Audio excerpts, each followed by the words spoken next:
ಎಲ್ಲರಿಗೂ ನನ್ನ ನಮಸ್ಕಾರ. ನಾನು ಮತ್ತೆ ದೀಪಿಕಾ ನೊರೆಹಾಲು ದೇಸಿ ಫಾರ್ಮ್ಸ್ ಅಂತ ಮಾಡಿಕೊಂಡು ಇಲ್ಲಿ ಮಣಿಪಾಲದಲ್ಲಿ PhD ಮುಗಿಸಿ ಈಗ ನೊರೆಹಾಲು ದೇಸಿ ಫಾರ್ಮ್ಸ್ ಅಂತ ಬಡನಿಡಿಯೂರಿನಲ್ಲಿ ಮಾಡ್ಕೊಂಡಿದ್ದೇವೆ. ಇವತ್ತು ನಾವು A1 ಮತ್ತೆ A2 ಹಾಲಿನ ವ್ಯತ್ಯಾಸ ಮತ್ತು A2 ಹಾಲಿನ ಮಹತ್ವದ ಬಗ್ಗೆ ಒಂದೆರಡು ಮಾತನ್ನ ಆಡ್ತೇನೆ. ಈ ಹಾಲಿನ ಮಹತ್ವನ ತಿಳಿಯೋಕ್ಕಿಂತ ಮೊದಲು ನಮಗೆ ಗೋವಿನ ಮಹತ್ವ ತಿಳಿಯೋದು ಬಹಳ ಮುಖ್ಯ.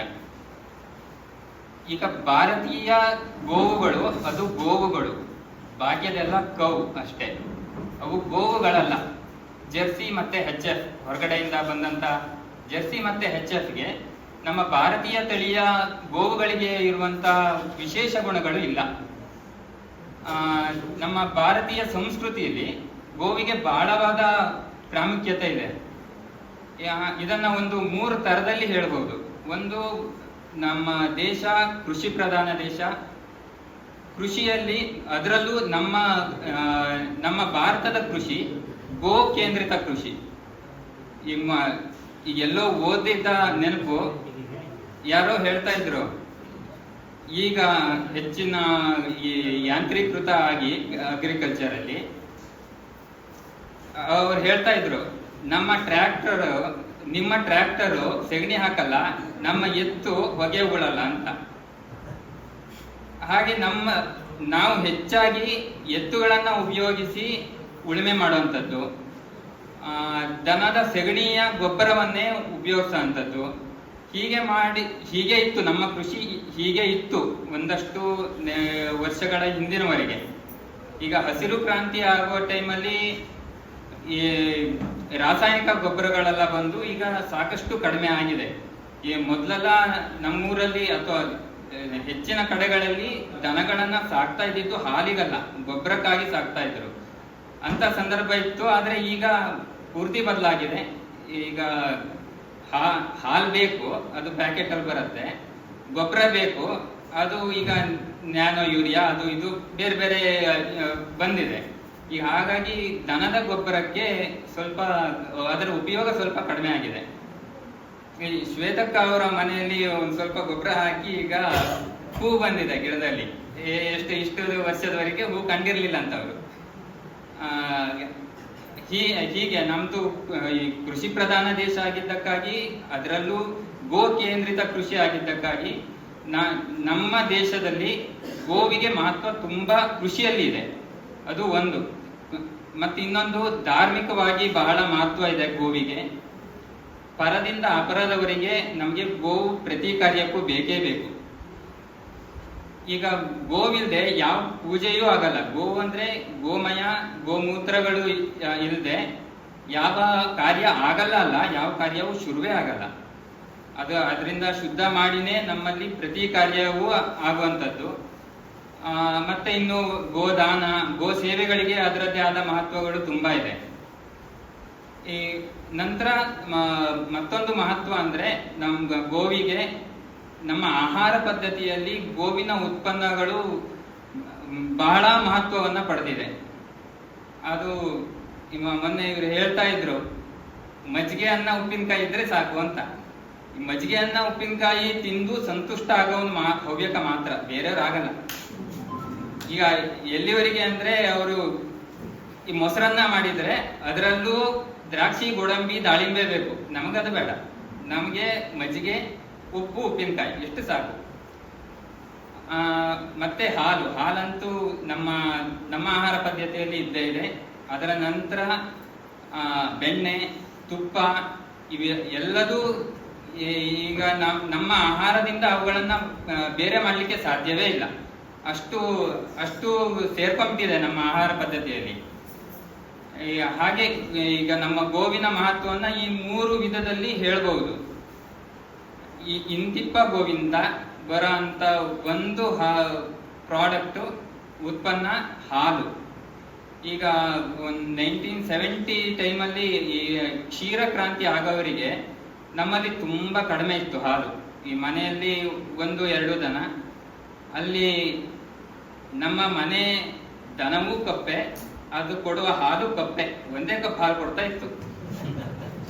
ಈಗ 1970ನಲ್ಲಿ ಕ್ಷೀರಕ್ರಾಂತಿ ಆಗುವಾಗ ಬಂತು ಈ ಬೇರೆ ಬೇರೆ ದನಗಳು, ಜೆರ್ಸಿ, HF ಹೊರಗಡೆಯಿಂದ ಬಂದಂಥದ್ದು. ಅದು ಬಂದಾಗ ಅದರ ಮಜವೇ ಬೇರೆ ಎಲ್ಲರಿಗೂ. ಯಾವತ್ತು ಒಂದು ಚೊಂಬಲ್ಲಿ ಒಂದು ಲೋಟನ ಕೊಟ್ಟಿಗೆ ತಗೊಂಡೋಗಿ ಹಾಲು ಕರ್ಕೊಂಡು ಬರ್ತಾ ಇದ್ದ ಜನ, ಇದು ಬಂದ ಮೇಲೆ ಆ ಹಾಲು ಕರಿಲಿಕ್ಕೆ ಒಂದು ಮಣೆ ಬೇಕಾಯ್ತು, ಪ್ಲಾಸ್ಟಿಕ್ ಮಣೆ, ಬಕೆಟ್ಟು, ಅದ್ರಲ್ಲಿ ಕೂತು ಕರೆದು ತರೋದು, ಅದೇ ಒಂದು ಸಂಭ್ರಮ. ಹೀಗೆ ಈ ಕ್ಷೀರಕ್ರಾಂತಿ ಟೈಮಲ್ಲಿ ತುಂಬಾ ಆ ಟೈಮಲ್ಲಿ ಅದರ ಅಗತ್ಯವೂ ಇತ್ತು, ಹಾಲು ಜಾಸ್ತಿ ಬೇಕಿತ್ತು, ಅಷ್ಟು ರಿಕ್ವೈರ್ಮೆಂಟ್ ಇತ್ತು ದೇಶಕ್ಕೆ. ಅದು ಬಂದಾಗ ಅಷ್ಟು ಹಾಲಿನ ಪೂರೈಕೆ ಆಗಿಲ್ಲ ಅಂತ ಅಲ್ಲ, ಆದ್ರೆ ನಿಧಾನಕ್ಕೆ ಅದನ್ನ ಉಪಯೋಗಿಸಿ ಆದ್ಮೇಲೆ ಕೊನೆಗೂ ರಿಸರ್ಚ್ ಇಂದ ಗೊತ್ತಾಯ್ತು ಹಾಲಲ್ಲಿ ಬೇರೆ ಬೇರೆ ತರ ಇದೆ ಅಂತ. ಈಗ ನಾವು ಕೇಳ್ತಾ ಇರೋದು ಈಗ ಬಸ್ವರ್ಡ್ A2 A1 A2 ಅಷ್ಟೇ ಅಲ್ಲ, ಅದರಲ್ಲಿ 12 ವೆರೈಟಿ ಇದೆ. A1 A2 A3 B C D ಹೀಗೆ 12 ವೆರೈಟಿ ಇದೆ. ಆ 12 ವೆರೈಟಿ ಏನು, 12 ವೆರೈಟಿಯ ಹಾಲು ಅಂದ್ರೆ ಏನು, A1 ಹಾಲು ಅಂದ್ರೆ ಏನು, A2 ಹಾಲು ಅಂದ್ರೆ ಏನು? ನಮ್ಗೆಲ್ಲ ಗೊತ್ತಿರೋ ಹಾಗೆ ಹಾಲು ಒಂದು ಸಂಪೂರ್ಣ ಆಹಾರ. ಅದರಲ್ಲಿ ಏನಿದೆ? ಕಾರ್ಬೋಹೈಡ್ರೇಟ್ಸ್ ಇದೆ, ಪ್ರೋಟೀನ್ಸ್ ಇದೆ, ಫ್ಯಾಟ್ ಇದೆ, ವಿಟಮಿನ್, ಮಿನರಲ್ಸ್ ಇದೆಲ್ಲ ಇದೆ. ಹಾಗಾಗಿ ಇದನ್ನ ಒಂದು ಸಂಪೂರ್ಣ ಆಹಾರ ಅಂತ ಕರೀತಾರೆ. ಅದರಲ್ಲಿ ಒಂದು ಪ್ರೋಟೀನ್. ಈಗ ಇದು A1 A2 ಅರ್ಥ ಆಗಬೇಕು ಅಂದ್ರೆ ಆ ಪ್ರೋಟೀನ್ ಬಗ್ಗೆ ಸ್ವಲ್ಪ ಗೊತ್ತಿರ್ಬೇಕು ನಮಗೆ. ಈ ಪ್ರೋಟೀನ್ ಅಂದ್ರೆ ಈ ಅಮೈನೋ ಆಸಿಡ್ಸ್ ಅಂತ ಇದೆ, ಮಾಲಿಕ್ಯೂಲ್ಸ್ ಇರುತ್ತೆ. ಅದೆಲ್ಲ ಒಂದಕ್ಕೊಂದು ಸೇರಿ ಒಂದು ನಿರ್ದಿಷ್ಟವಾದ ಸೀಕ್ವೆನ್ಸ್ ಅಲ್ಲಿ ಇದ್ದಾಗ ಒಂದು ಪ್ರೋಟೀನ್ ಆಗತ್ತೆ. ಒಂದು 20 ಪ್ರೋಟೀನ್ ಅಲ್ಲಿ ಇರುವಂತ ಅಮೈನೋ ಆಸಿಡ್ಸ್ ಇದೆ. ಅದು ಬೇರೆ ಬೇರೆ ಸೀಕ್ವೆನ್ಸ್ ಅಲ್ಲಿ ಇದ್ದಾಗ ಬೇರೆ ಬೇರೆ ಪ್ರೋಟೀನ್ ಆಗತ್ತೆ. ಅದು ಬೇರೆ ಬೇರೆ ಸೀಕ್ವೆನ್ಸ್ ಅಲ್ಲಿ ಇದ್ದಾಗ ಅದೊಂದು ಪಾಲಿಪೆಪ್ಟೈಡ್ ಅಂತ ಒಂದು 20 ಅಮೈನೋ ಆಸಿಡ್ ಇದೆ ಅಂತಂದ್ರೆ ಒಂದ್ರ ಪಕ್ಕ ಅದೊಂದು ಪೆಪ್ಟೈಡ್. ಅದೇ ತರ ಒಂದಷ್ಟು ಪೆಪ್ಟೈಡ್ಗಳು ಸೇರಿ ಪ್ರೋಟೀನ್ ಅಂತ ಆಗದು. ಆ ಒಂದು ಪ್ರೋಟೀನಿನ ಅದರ ಫಂಕ್ಷನ್ ಮತ್ತೆ ಅದರ ಸ್ಟ್ರಕ್ಚರ್ ಇವೆರಡೂ ಡಿಪೆಂಡ್ ಆಗಿರೋದು ಈ ಅಮೈನೋ ಆಸಿಡ್ ಸೀಕ್ವೆನ್ಸ್ ಮೇಲೆ. ಯಾವ್ದೆಲ್ಲ ಅಮೈನೋ ಆಸಿಡ್ ಇದೆ ಅದ್ರ ಮೇಲೆ ಅದೆಲ್ಲ ನಮ್ಮ ಜೀನ್ಸ್ ಅಲ್ಲಿ ಇರುತ್ತೆ, ಯಾವ ಸೀಕ್ವೆನ್ಸ್ ಅಲ್ಲಿ ಇರಬೇಕು ಅನ್ನೋದು. ಆ ನಿರ್ದಿಷ್ಟವಾದ ಸೀಕ್ವೆನ್ಸ್ ಅಲ್ಲಿ ಇದ್ರೆ ನಿರ್ದಿಷ್ಟವಾದ ಸ್ಟ್ರಕ್ಚರ್ ಬರೋದು, ಅದಕ್ಕೆ ಆ ಸ್ಟ್ರಕ್ಚರ್ ಇಂದ ಅದಕ್ಕೆ ಅದರದ್ದೇ ಆದ ಫಂಕ್ಷನ್ ಬರೋದು. ಈಗ ಅಮೈನೋ ಆಸಿಡ್ ಎಲ್ಲ ಸೇರಿ ಪೆಪ್ಟೈಡ್ ಆಯ್ತು, ಪೆಪ್ಟೈಡ್ ಎಲ್ಲ ಸೇರಿ ಪ್ರೋಟೀನ್ ಆಯ್ತು.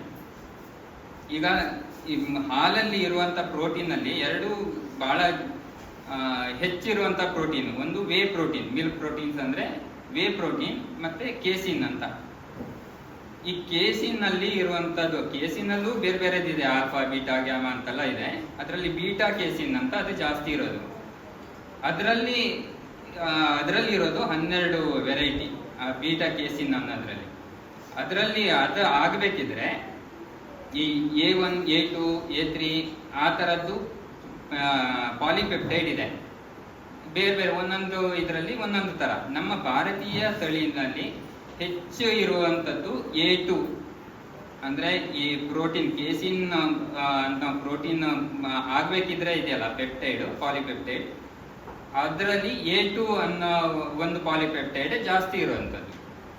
ಈಗ ಜೆರ್ಸಿ ಮತ್ತೆ HF ಅಲ್ಲಿ A1 ಪ್ರೋಟೀನ್ ಜಾಸ್ತಿ ಇದೆ. ಇನ್ನು ಉಳಿದಿದ್ದು ಇದೆ A3 BCD ಎಲ್ಲ ಇದೆ, ಸ್ವಲ್ಪ ಕಡಿಮೆ ಪ್ರಮಾಣದಲ್ಲಿ. ಜಾಸ್ತಿ ಇರೋದು A1 A2. ಭಾರತೀಯ ತಳಿನಲ್ಲಿ A2ನೇ ಜಾಸ್ತಿ. ಈಗ ಜೆರ್ಸಿ ಮತ್ತೆ HF ಅಲ್ಲಿ A1 ಜಾಸ್ತಿ. ಈ ಮತ್ತೆ ಅದು ಈ ಗೀರ್ ಮತ್ತೆ ಒಂದಷ್ಟು ಕೆಲವು ಇದರಲ್ಲಿ A2 ಮಾತ್ರ ಇದೆ, A1 ಸ್ವಲ್ಪವೂ ಇಲ್ಲ. ಕೆಲವು ಇದರಲ್ಲಿ ಸ್ವಲ್ಪ ಕಡಿಮೆ ಪ್ರಮಾಣದಲ್ಲಿ A1 ಇದೆ, ಜಾಸ್ತಿ ಪ್ರಮಾಣದಲ್ಲಿ A2 ಇದೆ ಭಾರತೀಯ ತಳಿಗಳಲ್ಲಿ. ಈಗ ಹಾಗಾದ್ರೆ A1 ಕೆಟ್ಟದ್ದು, A2 ಒಳ್ಳೇದು ಯಾಕೆ? ಈಗ ಆಯ್ತು, ಒಂದು ಕೇಸಿನ ಇದೆ, ಪ್ರೋಟೀನ್ ಇದೆ, ಅದು A2 ಇಂದ ಆಗಿದೆ ಅಥವಾ A1 ಇಂದ ಆಗಿದೆ. ಅದರಿಂದ ನಮ್ಗೆ ಆಗ ಅಂತ ಎಫೆಕ್ಟ್ ಏನು, ಅದರಿಂದ ಪರಿಣಾಮ ದುಷ್ಪರಿಣಾಮ ಏನಿದೆ? ಈಗ ಅದು ನಮ್ಮಲ್ಲಿ ಜೀರ್ಣ ಆಗ್ಬೇಕು. ಜೀರ್ಣ ಆಗೋದು ಅಂದ್ರೆ ಎಂತ? ಈಗ ಏನೋ ಒಂದು ತಗೊಂಡ್ರೆ ಅದು ಸಣ್ಣ ತುಂಡು ಆಗುವಂತದ್ದೇ ಜೀರ್ಣಕ್ರಿಯೆ. ಈಗ ಪ್ರೋಟೀನ್ ಅನ್ನ ತಗೊಂಡಾಗ ಅದು ಅತಿ ಚಿಕ್ಕದು ಅಂದ್ರೆ ಅಮೈನೋ ಆಸಿಡ್ ಆಗತ್ತೆ, ಅದು ಬಿಟ್ರೆ ಪೆಪ್ಟೈಡ್ ಆಗತ್ತೆ, ಒಂದು 5-6 ಅಮೈನೋ ಆಸಿಡ್ ಸೇರಿರುವಂತದ್ದು. ಪೆಪ್ಟೈಡ್ ಆಗತ್ತೆ. ಒಂದು ಪ್ರೋಟೀನ್ ಅನ್ನ ಅದನ್ನ ತುಂಡು ಮಾಡಿದಾಗ ಪೆಪ್ಟೈಡ್ ಬರುತ್ತೆ ಅಥವಾ ಅಮೈನೋ ಆಸಿಡ್ ಬರುತ್ತೆ, ಇನ್ನೂ ಚಿಕ್ಕದಾಗಿ ಕಟ್ ಮಾಡಿದ್ರೆ.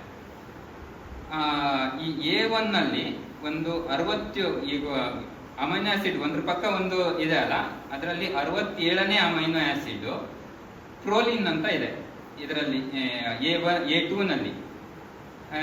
ಇದರಲ್ಲಿ A1 ನಲ್ಲಿ ಹಿಸ್ಟಿಡಿನ್ ಅಂತ ಇದೆ. ಈಗ ಅದರಿಂದ ಏನಾಗತ್ತೆ, ಈ ಪ್ರೋಲಿನ್ ಇದೆ, ಹಿಸ್ಟಿಡಿನ್ ಇದೆ, ಬರೀ ಅದ್ರ ಹೆಸರಲ್ಲ, ಅದಕ್ಕೆ ಅದರದ್ದೇ ಆದ ಗುಣ ಇದೆ.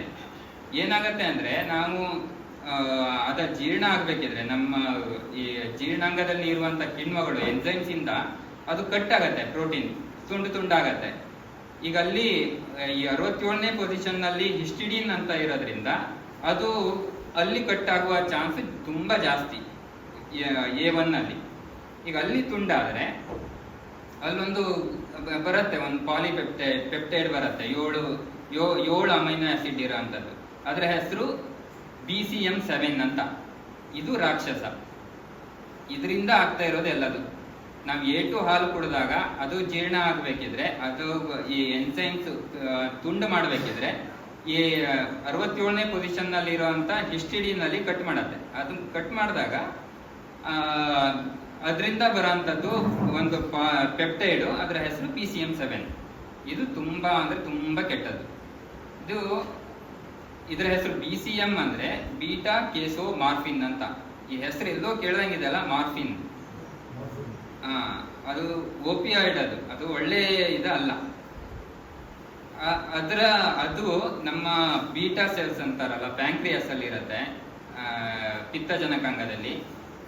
ಅದನ್ನ ಹಾಳು ಮಾಡುವಂತ ಶಕ್ತಿ ಇದೆ ಅದಕ್ಕೆ. ಅದು ಹಾಳಾದ್ರೆ ಡಯಾಬಿಟಿಸ್, ಟೈಪ್ 1 ಡಯಾಬಿಟಿಸ್ ಬರುತ್ತೆ.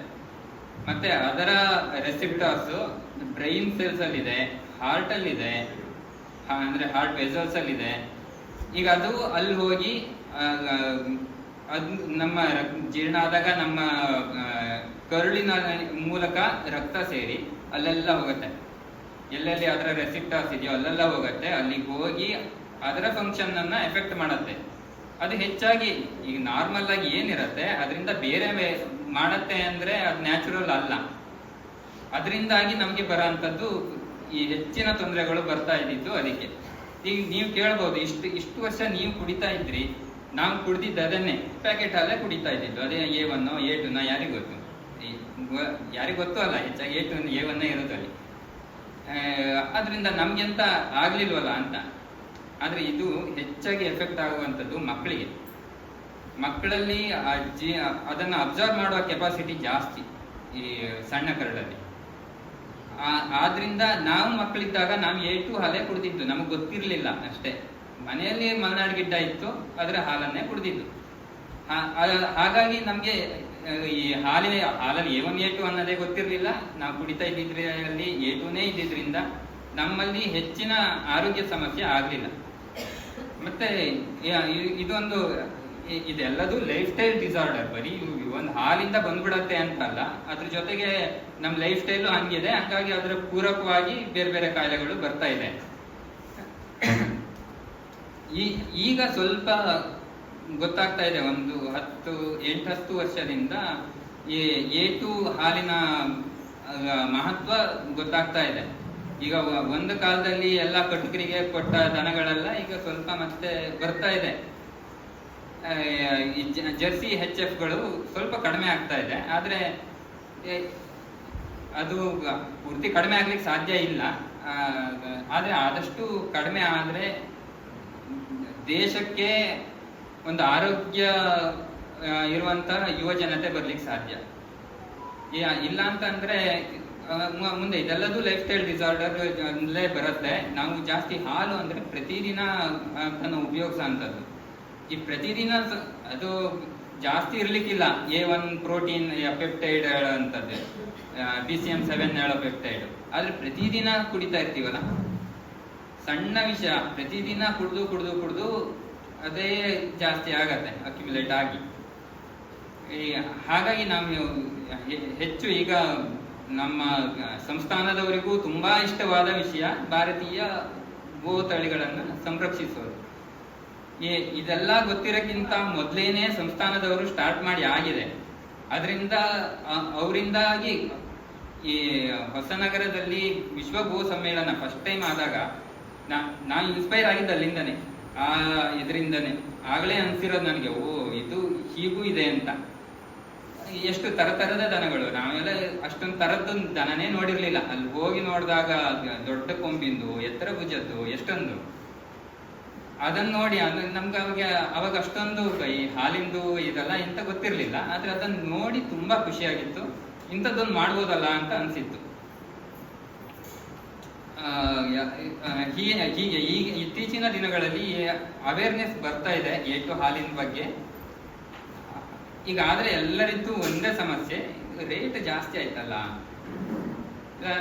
45 ರೂಪಾಯಿ ಲೀಟ್ರಿಗೆ ಪ್ಯಾಕೆಟ್ ಸಿಗತ್ತೆ, 50 ರೂಪಾಯಿ ಇದೆ ಸೊಸೈಟಿಯಿಂದ ತಂದ್ರೆ. ಇದು ಏನು 80 ಇದೆ, 90 ಇದೆ, 100 ಇದೆ, 120 ಇದೆ, ಎಲ್ಲ ಇದು ಜಾಸ್ತಿ ಯಾಕೆ ಅಂತ. ಇದ್ರ ಮೇಂಟೆನೆನ್ಸೇ ಆಗಿದೆ. ಅಂದ್ರೆ ಮೇಂಟೆನೆನ್ಸ್ ಆಗಿದೆ ಅಂದ್ರೆ ಇದಕ್ಕೇನು ಕಾಯಿಲೆ ಕಸಾಲೆ ಇಲ್ಲ, ಹಾಗಾಗಿ ಡಾಕ್ಟರ್ ಖರ್ಚಿಲ್ಲ. ಇದ್ರ ಖರ್ಚು ಅಂದ್ರೆ ಬರೀ ಊಟ ತಿಂಡಿದಷ್ಟೇ.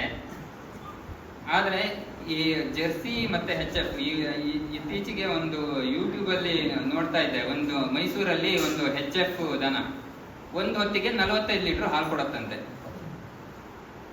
ನಮ್ಮಲ್ಲಿ ಹಾಲು ಕೊಡುವ ದನ 6 ಇದೆ, 2 ಹೊತ್ತು ಸೇರಿ 45 ಲೀಟರ್ ಬರಲ್ಲ. ಹೀಗೆ ಅಲ್ಲಿ ಒಂದು ದನ ಸಾಕೋದು, ನಾವಿಲ್ಲಿ 10 ದನ ಸಾಕ್ಬೇಕಾಗತ್ತೆ. ಆದ್ರಿಂದಾಗಿ ಇದ್ರದ್ದು ರೇಟ್ ಸ್ವಲ್ಪ ಜಾಸ್ತಿ ಆಗತ್ತೆ.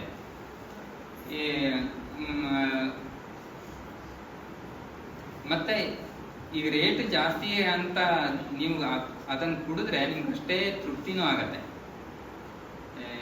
ಈ ಹಾಲಿಂದು ನಿಮ್ಗೆ ಈ ಬರೀ A1 A2 ನಮ್ ಇದೇ ಕೇಳಿ ಆಯ್ತು. ಬರೀ ಹಾಗಾದ್ರೆ A1 A2 ಅಷ್ಟೇನಾ ಡಿಫ್ರೆನ್ಸ್ ಇರೋದು? ಇಲ್ಲ, ಭಾರತೀಯ ತಳಿ ದನದಲ್ಲಿ ಬರೀ A1 A2 ಅಂದ್ರೆ ಬರೀ ಆ ಪ್ರೋಟೀನ್ ಅಲ್ಲ ಡಿಫ್ರೆನ್ಸ್ ಇರೋದು. ಈಗ ಜೆರ್ಸಿ HF ಮತ್ತೆ ನಮ್ಮ ದೇಸಿ ತಳಿದು ಹಾಲು ಕುಡಿದು ನೋಡಿ, ಅದ್ರಲ್ಲಿ ಡಿಫ್ರೆನ್ಸ್ ಇದೆ, ಗೊತ್ತಾಗತ್ತೆ. ಆ ಡಿಫ್ರೆನ್ಸ್ ಹಂಗಾದ್ರೆ ಟೇಸ್ಟ್ ಅಲ್ಲಿ ಡಿಫ್ರೆನ್ಸ್ ಇದೆ, ಅದ್ರ ಸ್ಮೆಲ್ ಅಲ್ಲಿ ಡಿಫ್ರೆನ್ಸ್ ಇದೆ, ಅಂದ್ರೆ ಅದ್ರ ಕಾಂಪೋಸಿಷನ್ ಅಲ್ಲಿ ಡಿಫ್ರೆನ್ಸ್ ಇರಲೇಬೇಕಲ್ಲ. ಆ ಕಾಂಪೋಸಿಷನ್ ಅಲ್ಲಿ ಡಿಫ್ರೆನ್ಸ್ ಇಲ್ಲದೆ ಅದು ಬರ್ಲಿಕ್ಕೆ ಸಾಧ್ಯವೇ ಇಲ್ಲ. ಈ ಸ್ಮೆಲ್, ಅದು ಅರೋಮಾ ಮತ್ತೆ ಟೇಸ್ಟ್ ಅಲ್ಲಿ ಡಿಫ್ರೆನ್ಸ್ ಬರ್ಲಿಕ್ಕೆ ಸಾಧ್ಯವೇ ಇಲ್ಲ. ಇದೆ ಇನ್ನೂ ಸಾಕಷ್ಟು ರಿಸರ್ಚ್ ಆಗ್ಬೇಕಾಗಿದೆ ಏನೆಲ್ಲ ಡಿಫ್ರೆನ್ಸ್ ಇದೆ ಅಂತ. ಮತ್ತೆ ಇನ್ನೊಂದು ವಿಶೇಷತೆ ಏನು ಅಂದ್ರೆ, ನಮ್ಮ ಈ ಜೆರ್ಸಿ HF ಗೆ ನೀವು ಎಷ್ಟೇ ಒಳ್ಳೆ ಆಹಾರವನ್ನ ಹಾಕಿ, ಅದರಿಂದ ಬರೋ ಹಾಲು ಒಂದೇ ತರ ಕ್ವಾಲಿಟಿ, ಒಂದೇ ತರ ಸ್ಮೆಲ್, ಮತ್ತೆ ಅದರಲ್ಲಿ A1 ಪ್ರೋಟೀನೇ ಇರೋದು. ಆದ್ರೆ ನಮ್ಮ ದೇಸಿ ದನಗಳಲ್ಲಿ ನೀವು ಹಾಲಿನ ಫ್ಲೇವರ್ ಅನ್ನು ಚೇಂಜ್ ಮಾಡ್ಬೋದು. ನೀವು ಕೂಡ ಆಹಾರನ ಚೇಂಜ್ ಮಾಡಿದ್ರೆ, ಒಳ್ಳೊಳ್ಳೆ ಆಹಾರ ಕೊಟ್ಟಾಗೂ ಅದರದ್ದು ಫ್ಲೇವರ್ ಚೇಂಜ್ ಆಗುತ್ತೆ, ಅದ್ರ ಟೇಸ್ಟ್ ಚೇಂಜ್ ಆಗುತ್ತೆ. ಈ ಮಕ್ಕಳಿದ್ದು ಒಂದು ಕಂಪ್ಲೇಂಟ್ ಇದೆ, ಒಂದ್ಸತಿ ಅದ್ರದ್ದು ಸ್ಮೆಲ್ ಆಗಲ್ಲ, ಒಂದಷ್ಟು ಜನಕ್ಕೆ ಆಗಲ್ಲ. ಯಾಕೆಂದ್ರೆ ಇದು ಸ್ಟ್ರಾಂಗ್ ಅರೋಮಾ ಇದೆ, ಅದೇ ಅರೋಮಾ ಅಂತ ಗೊತ್ತಿಲ್ಲ ಅವ್ರಿಗೆ, ಸ್ಮೆಲ್ ಅದು. ಆದ್ರೆ ಒಂದಷ್ಟು ದಿನ ಕುಡ್ದಾದ್ಮೇಲೆ ಈ ಹಾಲನ್ನು ಬಿಟ್ಟು ಬೇರೆ ಹಾಲು ಕುಡಿಲಿಕ್ಕೆ ಆಗಲ್ಲ. ಹಾಗೆ ನಮ್ಮ ಒಂದಷ್ಟು ಕಸ್ಟಮರ್ ಇದ್ದಾರೆ, ಅವ್ರಿಗೆ ಬೇರೆ ಹಾಲು ಈಗ ಕುಡಿಯಕ್ಕೆ ಆಗ್ತಾ ಇಲ್ಲ. ಈ ದೇಸಿ ದನದ್ದೇ ಬೇರೆ ಹಾಲನ್ನು ಕುಡಿಲಿಕ್ಕೂ ಆಗ್ತಾ ಇಲ್ಲ ಅವರಿಗೆ. ಹೀಗಿದೆ. ಮತ್ತೆ ಇದ್ರದ್ದು ಬೆನಿಫಿಟ್, ಏನು ಹೆಲ್ತ್ ಬೆನಿಫಿಟ್ ಏನಿದೆ, ಒಂದು A1 ನಲ್ಲಿ ಇರೋಂಥ ದುಷ್ಪರಿಣಾಮಗಳು ಯಾವುದು A2 ನಲ್ಲಿ ಇಲ್ಲ. ಯಾಕೆಂದ್ರೆ ಇದರಲ್ಲಿ BCM7 ಹೇಳೋ ರಾಕ್ಷಸ ಬರೋದೇ ಇಲ್ಲ. ಹಾಗಾಗಿ ಇದು ಅದರ ದುಷ್ಪರಿಣಾಮಗಳು ಯಾವುದೂ ಇಲ್ಲ. ಅದರ ಜೊತೆಗೆ ಈಗ ಅಲ್ಲಿ ರಿಸರ್ಚ್ ಎಷ್ಟಾಗಿದೆಯೋ ಏನಾಗಿದೆಯೋ ಅದಕ್ಕಿಂತ ನಾವು ಇಲ್ಲಿ ಫೀಲ್ಡ್ ಅಲ್ಲಿ ಏನೆಲ್ಲ ಆಗ್ತಾ ಇದೆ, ನಮ್ಮ ಒಂದಷ್ಟು ಕಸ್ಟಮರ್ ಇದೆ ಎಕ್ಸ್ಪೀರಿಯನ್ಸ್. ಇವೊಬ್ರು ಈ ಕೊರೋನಾ ಟೈಮಲ್ಲಿ ಹಾಲು ತಗೊಳ್ತಾ ಇದ್ರಂತೆ. ಆಗ ನಮ್ದಿನ್ನೂ ಶುರು ಆಗಿರ್ಲಿಲ್ಲ, ಬೇರೆ ಸೊಸೈಟಿಯಿಂದ ತರ್ತಾ ಇದ್ರು, ಪ್ಯಾಕೆಟ್ ಹಾಲು ತಗೊಳ್ತಾ ಇದ್ರು. ಮಗು ಕುಡಿತಾನೆ ಇರ್ಲಿಲ್ಲ, ಒಂದು 2-3 ವರ್ಷದ್ದು ಕುಡಿತಾನೆ ಇರ್ಲಿಲ್ಲ. ಆದ್ರೆ ಎಂತ ಹಾಲನ್ನ ಒತ್ತಾಯ ಮಾಡಿ ಕುಡಿಸೋದೇ ಮನೆಯಲ್ಲಿ. ಹಾಲು ಕುಡಿಯಲ್ಲ ಅಂದ್ರೆ ಬಿಡಲ್ಲ, ಹಾಗೆ ಕುಡಿಸ್ತಾ ಇದ್ರು. ಆದ್ರೆ ಸಮಸ್ಯೆ ಆಗ್ಲಿಕ್ಕೆ ಸ್ಟಾರ್ಟ್ ಆಯ್ತು. ಕುಡಿದ್ರೆ ಹೊಟ್ಟೆ ನೋವು, ಹೊಟ್ಟೆ ನೋವು ಬರ್ತಾ ಇದೆ, ಆದ್ರೆ ಯಾರಿಗೂ ಗೊತ್ತಾಗ್ತಾ ಇಲ್ಲ ಅದು ಹಾಲಿಂದ ಬರ್ತಾ ಇದೆ ಹೊಟ್ಟೆ ನೋವು ಅಂತ. ಕೊನೆಗೆ ಅದನ್ನ ಡಾಕ್ಟ್ರಿಗೆ ತೋರಿಸಿದಾಗ ಅವ್ರು ಹೇಳಿದ್ರಂತೆ, ಈ ಹಾಲನ್ನ ನಿಲ್ಲಿಸಿ, ಈ ಹಾಲು ಯಾವ ಹಾಲು ಅಂತ ಕೇಳ್ಕೊಂಡು ಆ ಹಾಲನ್ನ ನಿಲ್ಲಿಸಿ, ಎಲ್ಲಿ ದೇಸಿ ತಳಿ ಸಿಕ್ಕಿದ್ರೆ ಅದನ್ನ ಕೊಡಿ, ಇಲ್ಲಾಂದ್ರೆ ಬೇಡ. ಆಮೇಲೆ ಈಗ ನಮ್ದು ಹಾಲನ್ನ ದೇಸಿ ತಳಿದ ಹಾಲು ಕುಡಿಯೋಕೆ ಸ್ಟಾರ್ಟ್ ಮಾಡಿದ್ಮೇಲೆ ಅಲ್ಲಿ ಹೊಟ್ಟೆ ನೋವು ಇಲ್ಲ. ಆ ಮಗುಗೆ ಮತ್ತೆ ಹಾಲಿಗೆ ಬೇರೆ ಏನು ಹಾಕ್ಬೇಕಾಗಿನೇ ಇಲ್ಲ, ಅಂದ್ರೆ ಈಗ ಬೂಸ್ಟೋ ಏನೋ ಹಾಕ್ಬೇಕಾಗಿನೇ, ಸಕ್ಕರೆನೂ ಹಾಕೋದು ಬೇಡ, ಹಾಗೇ ಕುಡಿತಾರೆ. ಅದು ಒಬ್ರಿದ್ದು. ಇನ್ನೊಬ್ರಿಗೆ ಮಗಳಿಗೆ ತುಂಬಾ ಸ್ನೀಸಿಂಗ್, ಶಾಲೆಗೆ ಹೋದಾಗ ಒಂದಿನ ಅಂತೂ ಫೋನ್ ಮಾಡಿ ಕರೆಸಿ ವಾಪಸ್ ಕಳಿಸಿದ್ರಂತೆ, ಅಷ್ಟು ಸ್ನೀಸಿಂಗ್ ಇತ್ತು. ಅಸ್ತಮಯ ಬೇರೆ ಇದೆ. ಅವರು ಸರಿ ಅಲ್ಲಿ ಸ್ಕೂಲಿಂದ ಬಂದ್ರು ಅಂದಮೇಲೆ ಅವ್ರ ಮನೆಗೆ ಬಂದಿಲ್ಲ, ಸೀದಾ ಡಾಕ್ಟರ್ ಹತ್ರನೇ ಹೋದ್ರು. ಆಯುರ್ವೇದ ಡಾಕ್ಟ್ರು, ಅವರು ಫ್ಯಾಮಿಲಿ ಡಾಕ್ಟ್ರೇ. ಅವರೆಲ್ಲ ನೋಡಿ ಔಷಧಿ ಕೊಟ್ಟು, ನೀನು ಈ ಔಷಧಿ ತಗೊಬೇಕು ಅಂತ ಆದ್ರೆ ದೇಸಿ ಹಾಲನ್ನು ಕುಡಿಯೋದಾದ್ರೆ ಮಾತ್ರ ಇಲ್ಲಾಂದ್ರೆ ತಗೊಳ್ಳೋದೇ ಬೇಡ. ಯಾಕೆಂದ್ರೆ ಆ ಬೇರೆ ಹಾಲು ತಗೊಂಡ್ರೆ ಈ ಔಷಧಿನಲ್ಲಿ ಇದ್ದ ಒಂದು ಗುಣ ಮಾಡೋ ಅಂತ ಗುಣನೂ ಹೋದ್ರೆ, ಹಾಗಾಗಿ ಅವ್ರೀಗ ನಮ್ಮ ಹತ್ರ ತಗೊಳ್ತಾ ಇದ್ದಾರೆ. ಒಂದ್ ಲೆವೆಲ್ ಕಂಟ್ರೋಲ್ ಅಲ್ಲಿ ಇದೆ. ಅದು ಹಾಲಿಂದ ಅಂತ ನಾನು ಹೇಳಲ್ಲ, ಅಲ್ಲಿ ಔಷಧಿನೂ ಕೊಟ್ಟಿದ್ದಾರೆ. ಆಮೇಲೆ ಮತ್ತೆ ಇನ್ನೊಬ್ಬರಿಗೆ ಮಂಡಿ ನೋವಿದ್ದಾಗ ಅವರು ಮಂಡಿ ನೋವಿದ್ದಾಗ ಡಾಕ್ಟ್ರಿಗೆ ತೋರಿಸಿದ್ರೆ ಅವ್ರು ಹೇಳಿದ್ದು ಅದೇ, ದೇಸಿ ದನದ ಹಾಲನ್ನ ಕುಡೀರಿ. ಅವ್ರು ನಮ್ಮ ಹತ್ರ ತಗೊಳ್ತಾ ಇರ್ಲಿಲ್ಲ, ಬೇರೆ ಯಾರನ್ನ ತಗೊಳ್ತಾ ಇದ್ರು ಹಾಲನ್ನ. ಆದ್ರೆ ಮಂಡಿ ನೋವು ಮ್ಯಾನೇಜ್ ಆಗೋ ತರ ಆಗಿದೆ. ಹೀಗೆ ಇಷ್ಟು ನಮ್ಗೆ ನಾವು ಅಬ್ಸರ್ವ್ ಮಾಡಿರೋದು, ನಮ್ಗೆ ಬಂದಿರೋ ಫೀಡ್ಬ್ಯಾಕ್ ಇಂದ ಗೊತ್ತಾಗಿರೋಂಥದ್ದು. ರಿಸರ್ಚ್ ಸಾಕಷ್ಟಿದೆ. ಈ ಹಾರ್ಟ್ ಡಿಸೀಸ್ ಅನ್ನ ಕಡಿಮೆ ಮಾಡುತ್ತೆ, ಮತ್ತೆ ಮಕ್ಕಳಲ್ಲಿ ಕಾಗ್ನಿಷನ್ ಪವರ್ ಅನ್ನ ಜಾಸ್ತಿ ಮಾಡುತ್ತೆ, ಮೆಂಟಲ್ ಡೆವಲಪ್ಮೆಂಟಿಗೆ, ಬ್ರೈನ್ ಡೆವಲಪ್ಮೆಂಟಿಗೆ ತುಂಬಾ ಉಪಯೋಗ ಇದೆ ಇದರಿಂದ. ಇದೆಲ್ಲ ರಿಸರ್ಚ್ ಅಲ್ಲಿ ಇದೆ. ಅದ್ರ ಜೊತೆಗೆ ನಮ್ದು ಸ್ವಲ್ಪ ಜಾಸ್ತಿ ರಿಲೆವೆಂಟ್ ಅನ್ಸೋದು ನಮ್ದು ಇಲ್ಲಿಯ ಅನುಭವಗಳು, ಅದಕ್ಕೆ ಇದನ್ನ ಹೇಳಿದೆ. ಹಾಗಾದ್ರೆ ಇದು ಈಗ ಹೇಗಾಗಿದೆ ಅಂದ್ರೆ, ಈ A2 ಹಾಲು ದನದಿಂದ ಅಲ್ಲ ಬರ್ತಾ ಇರೋದು. ಒಂದು ಬಾಟ್ಲಲ್ಲಿ ಕ್ಯಾಪ್ ಹಾಕಿ ಕೊಟ್ರೆ ಇದು A2 ಹಾಲು. ಎಷ್ಟೋ ಜನ ಹೀಗೆ ಕೊಡ್ತಾ ಇದ್ದಾರೆ. ಅಲ್ಲಿ ಇರೋದು, ಮನೆಯಲ್ಲಿ ಇರೋದು ಜರ್ಸಿ HF 10, 2 ದೇಸಿ ದನ, ಇವೆಲ್ಲ ಪ್ಯಾಕ್ ಮಾಡಿ ಕೊಡೋದು. ಇದು ದೇಸಿ ಹಾಲು ಅಂತ ಕೊಡೋದು. ಅದಕ್ಕೆ ನೀವು ಎಲ್ಲೇ ತಗೊಳ್ಳೋದಾದ್ರು, ಯಾರ ಹತ್ರನೇ ತಗೊಳ್ಳೋದಾದ್ರು, ಅವರ ಕೊಟ್ಟಿಗೆಗೆ ಹೋಗಿ ನೋಡಿನೇ ತಗೊಳ್ಬೇಕು. ಯಾಕೆಂದ್ರೆ ಅವರಿಗೆ 45 ರೂಪಾಯಿ ಸಿಗೋ ಕಡೆ, 45 ಇಲ್ಲ, ಡೈರಿ ಹಾಕಿದ್ರೆ 35 ರೂಪಾಯಿ, ಅಲ್ಲಿ ಸಿಗೋ ಕಡೆ 100 ರೂಪಾಯಿ ಸಿಗತ್ತೆ ಅಂದ್ರೆ ಮಾಡೇ ಮಾಡ್ತಾರೆ. ಹಾಗೆ ಅಂತವ್ರೆ ಜಾಸ್ತಿ ಇದ್ದಾರೆ. ಅದಕ್ಕೆ ನೀವು ಕೊಟ್ಟಿಗೆ ಹೋಗಿ ನೋಡಿ ಕನ್ಫರ್ಮ್ ಮಾಡ್ಕೊಂಡು ತಗೋಬೇಕಾಗತ್ತೆ. ಒಂದು ಇದು ನಮ್ಮ ಚಾಲೆಂಜ್ ಹೇಳಿ ಅಂತ ಹೇಳಿದ್ರಲ್ಲ, ಇದು ಒಂದು ಚಾಲೆಂಜ್. ಈಗ ಅವ್ರು 70 ರೂಪಾಯಿ ಕೊಡ್ತಾರೆ, ನೀವ್ಯಾಕೆ 120 ರೂಪಾಯಿ? ಅವ್ರಿಗೆ 70 ರೂಪಾಯಿ ಹಾಲಲ್ಲಿ 60 ರೂಪಾಯಿ ಅಷ್ಟು A1 ಹಾಲಿದೆ, ಅದು ಕಾಣಲ್ಲ ನಮಗೆ. ಇದೊಂದು ಹಾಗಾಗಿ ನಾವು ಈ ಕಾಂಪಿಟೇಷನ್ಗೆ ಹೋಗಕ್ ಆಗದೇ ಇಲ್ಲ.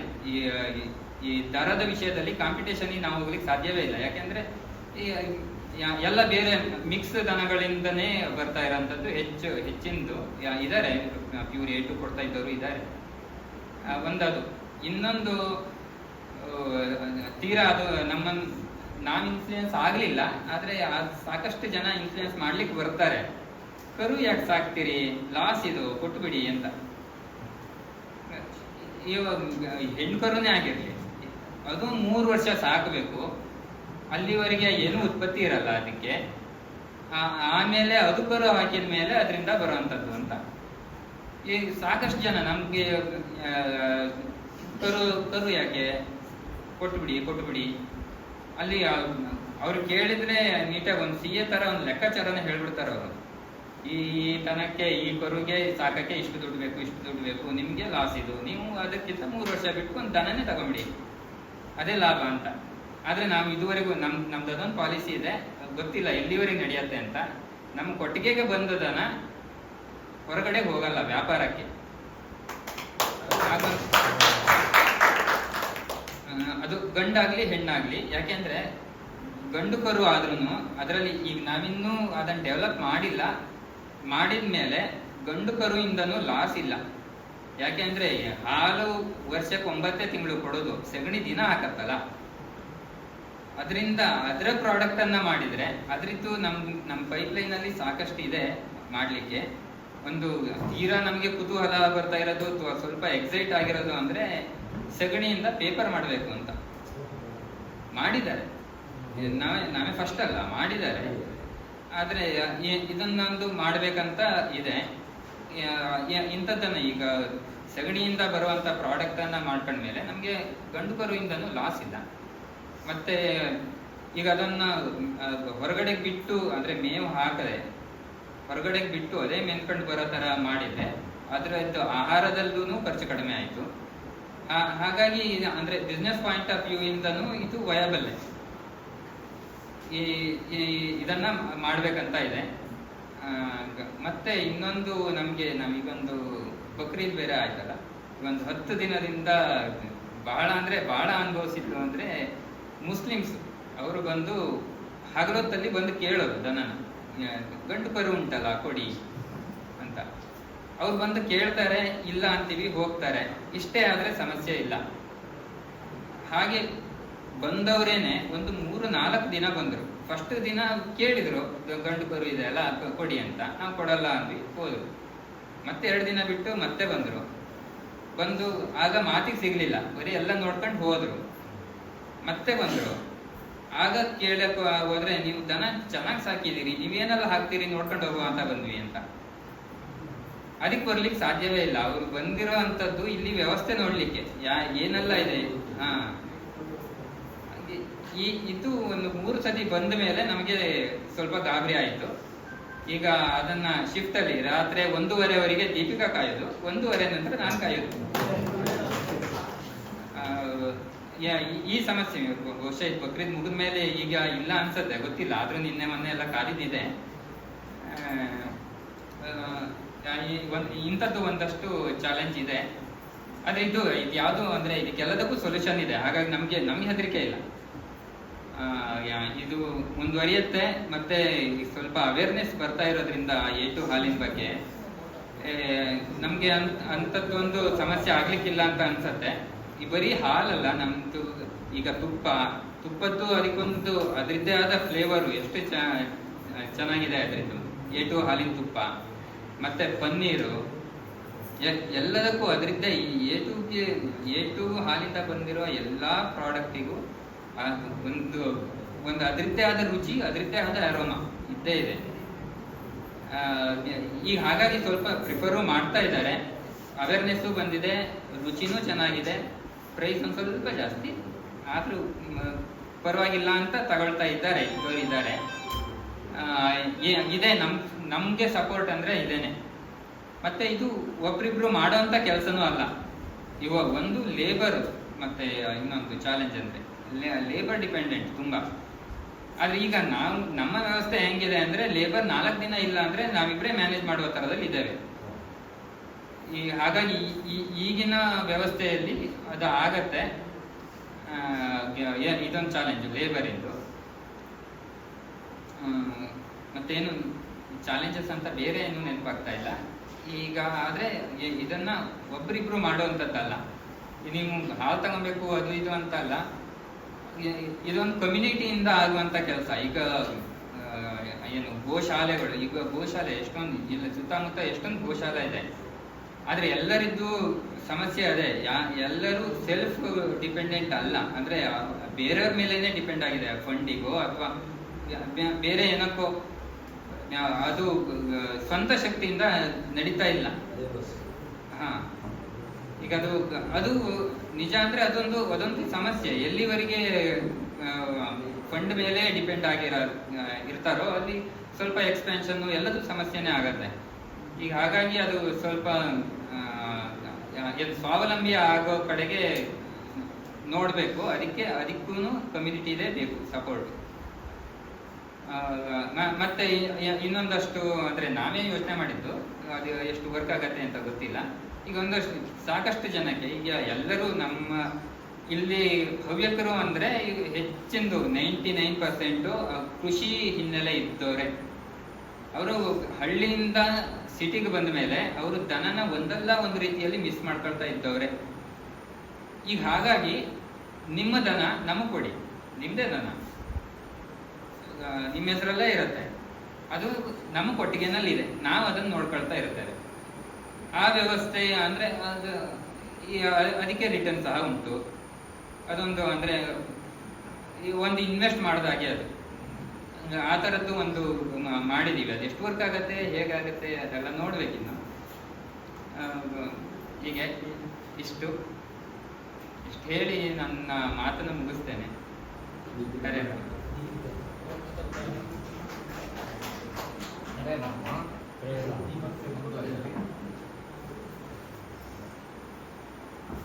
ಎಲ್ಲರಿಗೂ ನಮಸ್ಕಾರ. ಸುಮಾರೆಲ್ಲ ಹೇಳಿ ಆಜು ಈಗ ಆಲ್ರೆಡಿ ನಮ್ದೆಲ್ಲ ಚಾಲೆಂಜಸ್ ಎಲ್ಲ ಎಂತ ಇತ್ತು ಅಂತೆಲ್ಲ. ಮೇನ್ ನಮ್ಮದು ಉದ್ದೇಶ ಇದ್ದಿದ್ದೇ ಹೆಚ್ಚಾಗಿ ಅದು ನಮ್ಮ ದೇಶದಲ್ಲಿ ಎಷ್ಟು ಎಲ್ಲ ಮನೆಯಿಂದ ಈಗ ನಾವೇ ನೋಡ್ತೀವಿ. ನಾವು ಚಿಕ್ಕವಾಗಿದ್ದಾಗ ಮನೇಲಿ ಕೊಟ್ಟಿಗೆ ಎಲ್ಲ ದನ ನಾವೇ ನಮ್ಮ ಜನರೇಷನ್ನೇ ಹೇಳ್ತಾ ಇರೋದು. ಊರಿಗೆ ಹೋದಾಗ ರಜೆ ಟೈಮಲ್ಲಿ ಕೊಟ್ಟಿಗೆ ಎಲ್ಲ ದನ ಇರ್ತಿದ್ದ ದೊಡ್ಡಪ್ಪ. ಅದು ಬೆಳಗ್ಗೆ ಎದ್ದು ಕೂಡಲೇ ಇನ್ನು ನಿದ್ರೆಗಣ್ಣಲ್ಲಿ ಇದ್ದಾಗಲೇ ಒಂದು ಮಜ್ಜಿಗೆ ಕಡೆ ಶಬ್ದ ಇರ್ತಿತ್ತು. ಬೆಳಗ್ಗೆ ಎದ್ದು ಕೂಡಲೇ ದೋಸೆಗೆ ಬೆಣ್ಣೆ ಬೆಲ್ಲ ತುಪ್ಪ ಇದೆ ಇಷ್ಟರಲ್ಲೇ ಬೆಳೆದವೆಲ್ಲರು. ಈಗ ಊರಿಗೆ ಹೋದ್ರೆ ಅವೇ ಹೋಗಿ ಪ್ಯಾಕೆಟ್ ಹಾಲು ತರ್ತಾರೆ. ಊರಲ್ಲಿ ಇದ್ದೋ ಪ್ಯಾಕೆಟ್ ಹಾಲು ತರ್ತಾರೆ. ಈಗ ಸುಮಾರು ಜನ ನಮ್ಗೆ ಹೇಳ್ತಾ ಇದ್ದ, ನಿಮ್ಗೆ ಚಲೋ ಹಾಲು ಸಿಗ್ತಾ ಇತ್ತು, ನಂಗೆ ಊರಲ್ಲಿ ಇದ್ದೋ ಪ್ಯಾಕೆಟ್ ಹಾಲು ಕುಡಿತಾ ಇದೆಯಾ ಅಂತ. ಈ ನಮ್ಮ ಜನರೇಷನ್ ಅಲ್ಲೇ ನಾವು ಅಲ್ಲಿಂದ ಈ ಟ್ರಾನ್ಸಿಷನ್ ನೋಡಿದ್ಯಾ ಅಂತಂದ್ರೆ ಇನ್ ನೆಕ್ಸ್ಟ್ ಇನ್ನೆಷ್ಟು ಕ್ಷೀಣ ಆಗ್ತು. ಇದೆಲ್ಲ ಮನೆಯಲ್ಲೇ ಕೊಟ್ಟಿಗೆ ಇದ್ದು ದನ ಇಲ್ಲೇ, ಅದು ಒಡೆಯ ಮನ್ಸಿರ್ತಿಲ್ಲ. ಸುಮಾರು ವರ್ಷದ ಮನೆ ತರ ಸಾಕಿರ್ತ. ಎಲ್ಲ ಮನೆ ಎದುರಿಗೂ ಕೊಟ್ಟಿಗೆ ಇದ್ದು, ಕೊಟ್ಟಿಗೆ ದನ ಇಲ್ಲ.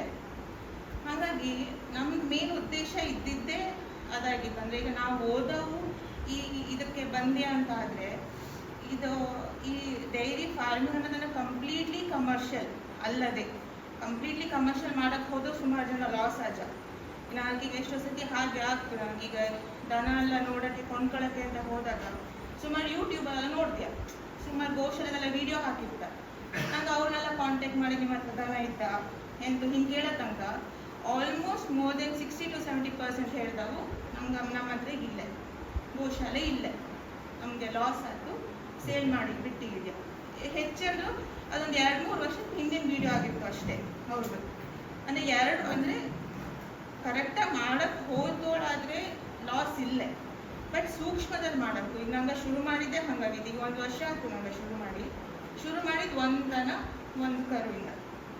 ಈಗ 1 ವರ್ಷದಲ್ಲಿ ಈಗ ಸುಮಾರು 17 ದನಗಳು ತುಂಬಿದ್ದ.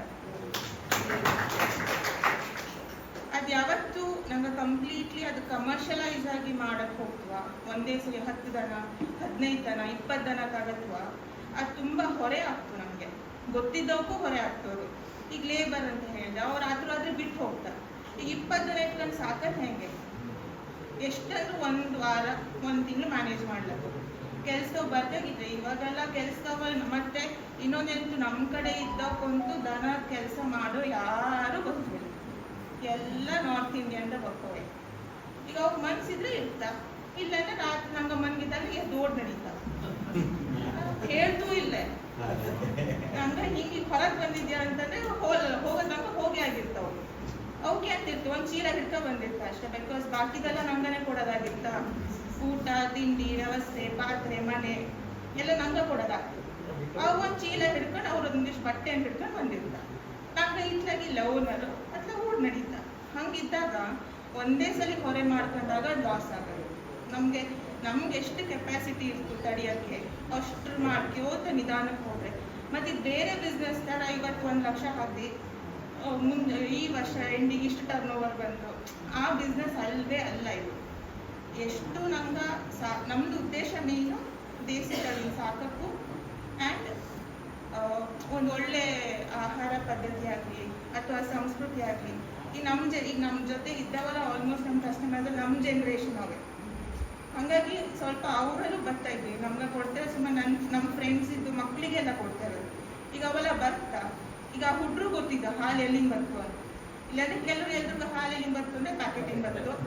ಆ ಪ್ಯಾಕೆಟಿಗೆ ಎಲ್ಲಿ ಬಂದು ಗೊತ್ತಿರ್ತಿಲ್ಲ ಅವಕ್ಕೆ.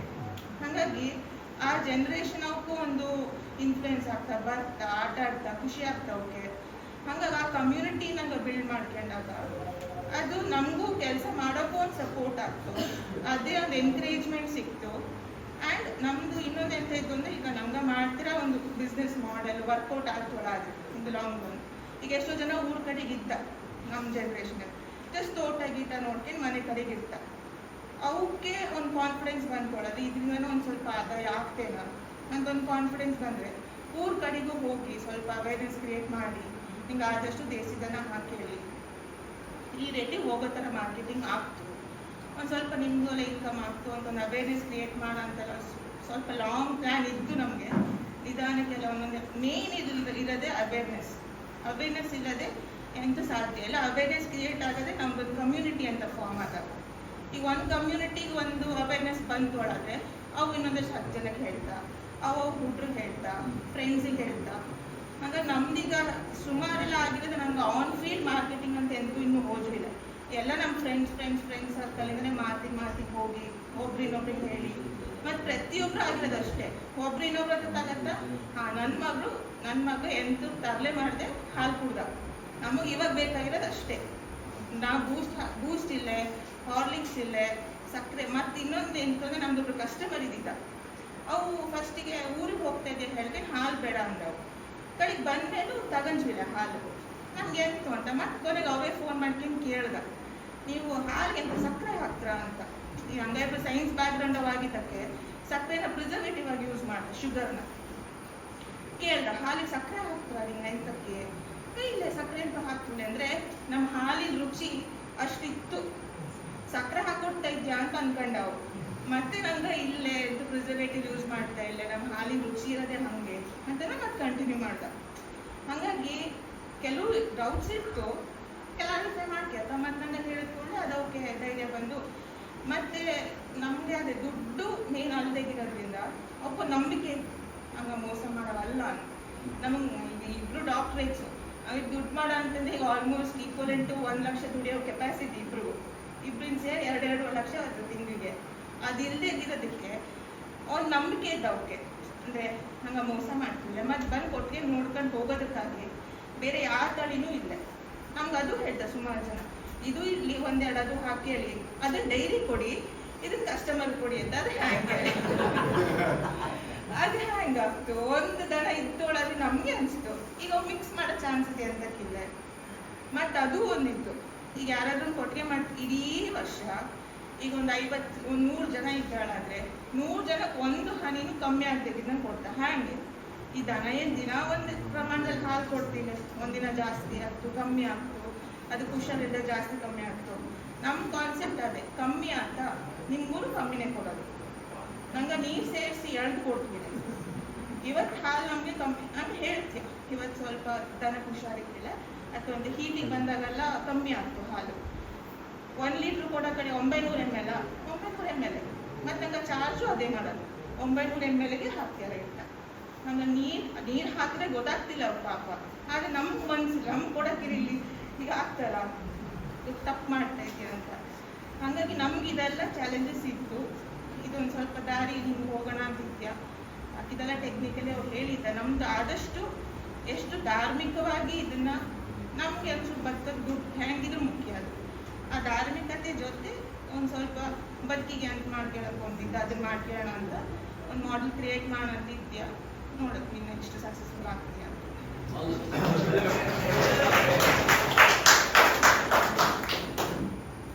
JP ಕಾಕ ಕೊನೆಗೆ ಹೇಳಿದ ಮಾತು ಒಂದು ನನಗೆ ಮನಸ್ಸಿಗೆ ತಾಗ್ತೇನೆ ಅಂದರೆ, ನೀರು ಹಾಕದೆ ಕೊಡುವಂತ ಸನ್ನಿವೇಶದಲ್ಲಿ, ಯಾಕಂದ್ರೆ ನಾವು ಇಲ್ಲಿಂದ ಅನುಭವಿಸಿದ್ದೇವೆ. ನಮ್ಮ ಸಂಸ್ಥಾನದವರು ಆದೇಶಿಸಿದ ಪ್ರಕಾರ ದೊಡ್ಡಗುಡ್ಡೆಯಲ್ಲಿ ನಾವೊಂದು ದೊಡ್ಡ ಏನು ಈ ದೇಸಿ ಇದರ ತಳಿಯ ಬಗ್ಗೆ ಒಂದು ಹಟ್ಟಿಯನ್ನು ಕಟ್ಟಿಕೊಟ್ಟಿದ್ದೇವೆ. ಸುಮಾರು 4 ಲಕ್ಷದ ಇನ್ವೆಸ್ಟ್ಮೆಂಟ್. ಕ್ಷೀರಸಾಗರ ಅಂತೇಳಿ ಪದಕಲ್ಲವರೇ ಹೆಸರು ಕೊಟ್ಟದ್ದು, ಶ್ರೀ ಸಂಸ್ಥಾನದವರೇ ಅದನ್ನು ಉದ್ಘಾಟಿಸಿದ್ದು. ಆ ನಂತರ ನಮ್ಗೆ ಅದರಲ್ಲಿ ಗೊತ್ತಾಯ್ತು, ಯಾವಾಗ ನೋಡಿದ್ರು ಅತ್ಯಂತ ನೀರು ಇರುವಂತ ಹಾಲನ್ನೇನು. ನಮ್ಮ ಮಂಜುನಾಥ್ ಹೆಗ್ಡೆಯವರು ಅದನ್ನು ಗಮನಿಸಿದ್ದಾರೆ. ನಾನು ಅದನ್ನು ಅಷ್ಟು ಸೀರಿಯಸ್ ಆಗಿ ತಗೊಳ್ಳಿಲ್ಲ. ಹಾಗೆ ಹಟ್ಟಿ ಎಲ್ಲ ಆಗಿ ಆದ್ಮೇಲೆ ಆ ನಂತರ ಜರ್ಸಿ ದನವನ್ನು ಕಟ್ಟಿದ್ರು. ಅದು ಮಾತ್ರ ನಂಗೆ ತುಂಬಾ ಸಿಟ್ಟು ಬಂತು. ನಾನು ಹೋಗಿ ಅಲ್ಲಿ ಜೋರು ಮಾಡಿದೆ, ಸುಮಾರು 50ಕ್ಕೂ ಮೇಲಿತ್ತು. ಇಲ್ಲ ನಮ್ಗೆ ಡಾಕ್ಟರ್ ಹೇಳಿದ್ರು ಅಂತ ಹೇಳ್ಕೊಂಡು ನಾನು ಹೇಳಿದೆ ಡಾಕ್ಟರ್ ಹೇಳಿದ್ರು ಅಂತ ಹೇಳಿ ಈಗ ನೀವು ಜರ್ಸಿ ನಿಮಗೆ ಹಕ್ಕಿ ಕಟ್ಟಿಕೊಟ್ಟದ್ದೇ ನಮ್ಮ ಗುರುಗಳ ಆದೇಶದಲ್ಲಿ ದೇಶಿ ಹಸುವಿಗೋಸ್ಕರ ಅಂತ ಹೇಳಿ. ಆವಾಗ ನಾನು ಹೇಳಿದೆ ಅದನ್ನು ಮೈನ ಮಾಡಿದವರೇ ನಮ್ಮ ಡಾಕ್ಟರ್ ಎಸ್ ಎಲ್ ಕರ್ಣಿಕ್ ಸರ್. ಅವರ ಮನೆಗೆ ಕರ್ಕೊಂಡು ಹೋದಾಗಲೂ 1ಕ್ಕೆ 2 ನೀರು. ನಾವು ಕಡೆಗೆ ಒಂದ್ ದಿವಸ ನಾನು ರೆಸಿಡೆಂಟ್ ಆಗಿದ್ದ ಹಿಡಿದೆ ಅಲ್ಲಿ ತಂಬಿಗೆಯಲ್ಲಿ ಹಾಲು ತರಲಿಕ್ಕೆ ಹೋಗುವಾಗಲೇ ಅರ್ಧ ತಂಬಿಗೆ ನೀರು ತಗೊಂಡು ಹೋಗ್ತಾ ಇದ್ದೆ. ಇದು ನಮಗೆಲ್ಲ ಕೊಟ್ಟು ಗೊತ್ತಾಯ್ತು. ಅದರ ನಂತರ ನಾನು ತಗೊಂಡು ಹೋಗೋದಂತ ಕಡೆ ಬಿಟ್ಬಿಟ್ಟೆ. ನನ್ನ ಗೊತ್ತಿದೆ ಅವ್ರು ಬೇಕಾಗ್ತಿದ್ದ ಹಾಗೆ ಇವರು ಆ ರೀತಿಯಲ್ಲಿ ಮಾಡಿದ್ದಾರೆ. ಅದಕ್ಕೆ ನಾನು ಮತ್ತೆ ಇನ್ನೊಂದು ನಾನು ಮಾಡಿದ್ದಾರೆ, ಇದನ್ನು ನಾವು ಪ್ರಚಾರಕ್ಕೆ ಯಾಕೆ ಮಾಡ್ಬೋದು ಅಂತ ಒಂದು ಚಿಂತನೆ ಮಾಡುವ. ಯೂಟ್ಯೂಬಿನ ಮೂಲಕ ಆಗಲಿ, ವಾಟ್ಸಪ್ ಇದರ ಮೂಲಕ ಆಗಲಿ ನಮ್ಮವರು ಇದನ್ನ ಉಳಿಸಿಕೊಳ್ಳುವಂತ ವ್ಯವಸ್ಥೆ ಆಗಬೇಕು. ಅದಕ್ಕೆ ಒಂದು ಚಿಂತನೆಯನ್ನ ದಯಮಾಡಿ ಎಲ್ಲರೂ ವಾಟ್ಸಪ್ ಮೂಲಕ ಆಗಲಿ, ಯೂಟ್ಯೂಬ್ ಮೂಲಕ ನಾವು ಯಾವ ರೀತಿ ಅವರಿಗೆ ಸಹಕರಿಸಬಹುದು, ಯಾಕಂದ್ರೆ ನಾವು ಉಳಿಸ್ಕೊಳ್ಬೇಕಲ್ಲ. ಶ್ರೀ ಗುರುದೇವ ನಮಃ. ಇದು ದೀಪಿಕರ್ಕ ಮಾತಾಡ್ತಾ ಹೇಳಿದ್ರೆ ಏನಂತ ಹೇಳಿದ್ರೆ, ಇದು ನಾವು ಕಮ್ಯುನಿಟಿಯಲ್ಲಿ ಅವೇರ್ನೆಸ್ ಕ್ರಿಯೇಟ್ ಮಾಡಿದರೆ ಇದಕ್ಕೆ ಏನು ಅವಕಾಶಗಳು ಜಾಸ್ತಿ ಸಿಗ್ಬೋದು ಅಂತ ಹೇಳುವಂಥ ಇದು ಹೇಳಿದರು. ಅದೇ ಚಿಂತನೆಯನ್ನು ಮನಸ್ಸಲ್ಲಿ ಇಟ್ಟುಕೊಂಡು ಇವತ್ತು ಡಾಕ್ಟರ್ ಕಿರಣ್ ಮತ್ತು ಡಾಕ್ಟರ್ ದೀಪಿಕಾ ಅವ್ರನ್ನ ಇಲ್ಲಿ ಕರೆದದ್ದು. ಉಡುಪಿ, ಮಣಿಪಾಲ, ಪರ್ಕಳ ಈ ಏನು ಭಾಗದಲ್ಲಿ ನಮ್ಮವರಿದ್ದೀರಿ, ಇದರ ಪ್ರಚಾರ ಮಾಡಿ, ಇದರ ಅವೇರ್ನೆಸ್ ಕ್ರಿಯೇಟ್ ಮಾಡಿ ಒಂದು ನಮ್ಮ ಸಂಸ್ಕೃತಿಯನ್ನು ಉಳಿಸಲಿಕ್ಕೆ ಅವರಿಗೆ ಸಹಾಯ ಮಾಡೋಣ ಅಂತ ಹೇಳ್ತಾ ಒಂದೆರಡು ವಿಷಯ ಡಾಕ್ಟರ್ ಕಿರಣ್ ಮತ್ತು ಡಾಕ್ಟರ್ ದೀಪಿಕಾ ಅವರ ಬಗ್ಗೆ. ಡಾಕ್ಟರ್ ಕಿರಣ್ನ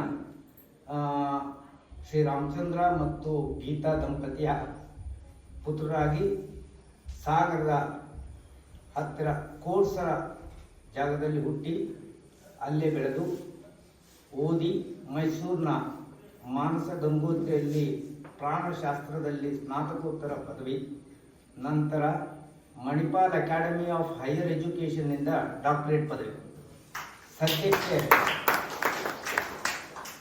ಅವರು ಹೇಳಿದಾಗೆ ಕೆಲವು ದೇಸಿ ತಳಿಗಳ ಭಾರತೀಯ ಹಸುಗಳನ್ನು ಸಾಕಿಕೊಂಡು ನೊರೆಹಾಲು ದೇಸಿ ಫಾರ್ಮ್ ಕಂಪನಿ ಮಾಡಿಕೊಂಡು ಗೋಸೇವೆ ದೇಸಿದಂಥ ಹಾಲನ್ನು ಉಡುಪಿ, ಮಣಿಪಾಲ, ಪರ್ಕಳಕ್ಕೆ ವಿತರಣೆ ಮಾಡ್ತಾ ಇದ್ದಾರೆ. ಬರವಣಿಗೆ ಅವರ ಅಭ್ಯಾಸ. ಡಾಕ್ಟರ್ ದೀಪಿಕಾ ಅವರು ಸಿರ್ಸಿ ಮೂಲದವರು, ಬಿಸಿಲುಕೊಪ್ಪದಲ್ಲಿ ಹುಟ್ಟಿ ಬೆಳೆದದ್ದು, ಓದಿದ್ದು ಎಲ್ಲ ಬೆಂಗಳೂರು ನಗರ. ಅದು ನಾವು ಗಮನಿಸಬೇಕಾದಂಥ ವಿಷಯ. ಬೆಂಗಳೂರು ನಗರದಲ್ಲಿ ಹುಟ್ಟಿ ಬೆಳೆದರೂ ಸಹ ಬೆಂಗಳೂರು ವಿಶ್ವವಿದ್ಯಾಲಯದಿಂದ ಮೈಕ್ರೋಬಯಾಲಜಿಯಲ್ಲಿ ಸ್ನಾತಕೋತ್ತರ ಪದವಿ ಮಾಡಿ ನಂತರ ಮಣಿಪಾಲ್ ಅಕಾಡೆಮಿ ಆಫ್ ಹೈಯರ್ ಎಜುಕೇಷನಿಂದ ಡಾಕ್ಟರೇಟ್ ಪದವಿ ಮಾಡಿದ್ದಾರೆ. ಗೋಸೇವೆ ಜೊತೆಗೆ ಇದು ಪರಿಶುದ್ಧ ಆಹಾರದ ಪ್ರಾಮುಖ್ಯತೆ ಅರಿತು ಅಳವಡಿಸಿಕೊಂಡು ಸಮಾಜಕ್ಕೆ ಮನವರಿಕೆ ಮಾಡುವುದು ಅವರ ಗುರಿ. ಅವ್ರು ಹೇಳಿದ್ದಾರೆ ಅದನ್ನು ಏನಂತ ಹೇಳಿದರೆ, ಈ ಪ್ರದೇಶದ ಜನಗಳಿಗೆ ಒಂದು ಸ್ವಚ್ಛ ಆಹಾರ ಪದ್ಧತಿಯನ್ನು ಮನದಲ್ಲಿಟ್ಟುಕೊಂಡು ಒಂದು ಸೇವಾ ರೂಪದಲ್ಲಿ ಮಾಡುವಂಥ ಉದ್ಯಮ.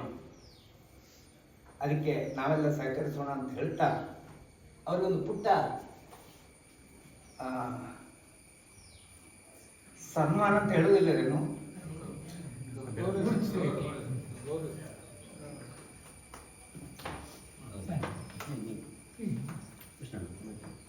ಒಂದು ಸಾಲ ಇಬ್ಬರಿಗೂ ಸೇರಿಸಿ ಎಲ್ಲರೂ ಇಬ್ಬರು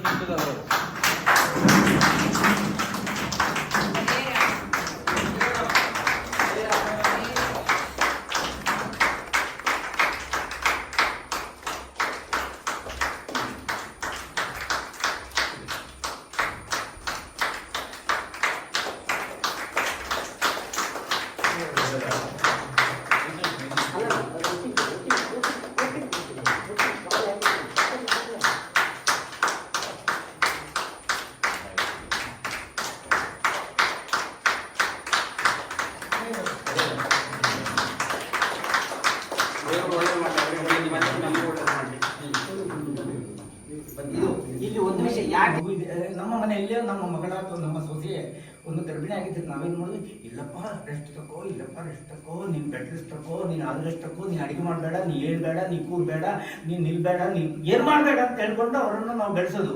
ಇವರಲ್ಲಿ ಹೊರಗೆ ನನಗೆ ಹೇಳಿದ್ರು ಅಂತ ರಾತ್ರಿ 1:30 ತನಕ ನಾನು ಏನು ಗೋಶಾಲೆಯನ್ನು ಕಾಯ್ತೇನೆ, ನಂತರ ಕಿರಣ್ ಕಾಯೋದು ಅಂತ ಹೇಳಿದರು. ಯಾರ ಮನೆಯಲ್ಲಿ ಇದು ಮಾಡ್ತೇವೆ ನಾವು? ಅದಕ್ಕೋಸ್ಕರ ಇವತ್ತು